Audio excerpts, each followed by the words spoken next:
ilang dekada nang nakatatag ang institusyon na ito. Ngunit patuloy pa rin ang pagbibigay nila ng hindi matatawarang galing.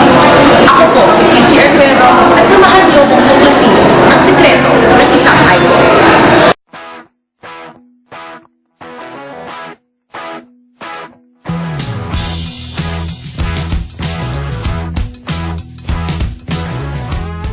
Marami sa kabataang magkukuleyo pa lang ay gusto nang kumuha ng kursong patungkol sa media. Ngunit ano nga bang kaibahan ng isang ICOM student sa iba pang mga estudyante sa larangan na ito? It is our advocacy of values-oriented communication and media education. All our products or our media products such as, let us say, television public service announcements, radio public service announcements, print public service announcements are always made with values-oriented communication and media education in mind.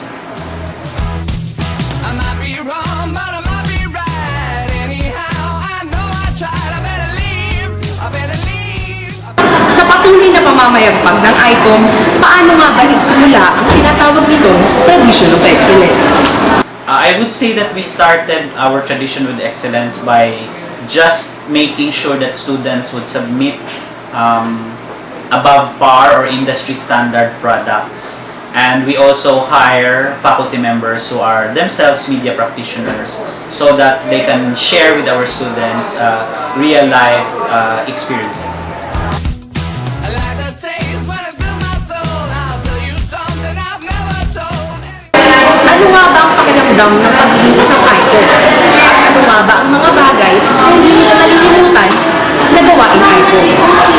So far, sa pagiging second year ICOM students, masaya kasi lahat ng activities, hindi lang kami nag-e-enjoy, natututo din kami. Deadlines, sa maghahabol ka ng mga scripts, talagang kailangan yung deadly, parang yung may deadliest deadline yung mga prof na dapat ma-meet mo yung ganitong oras. So parang sa part namin, talagang challenging siya. Ang pinaka-memorable pong experience sa akin dito sa Latrana ng ICOM Student ID. Ginawa po namin yung AdSpeak 12 and AdSpeak 13. Namold ako ng gano'n eh. Kung ano man yung mga natutunan ko before, nung bata pa ako na nag-umpisa pa lang ako dito sa ICOM, until sa na-improve ko yun in doing this year's morning event. Ayan. Siguro yung nanalo ko sa Excellence, yung sa Best Investigative Report, yung kami tatlo nila Aya. Kasi feeling ko, yun yung panahon na na-recognize na finally yung mga pinaghirapan namin.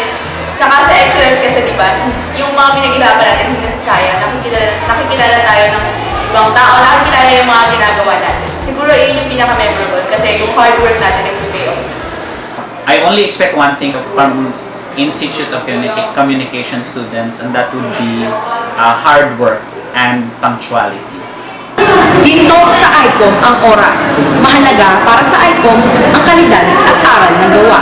Hindi sila matatawag na the best communication school in the country kung hindi lang dahil sa wala. Ako po si Chichi Arguero, isang ICOM.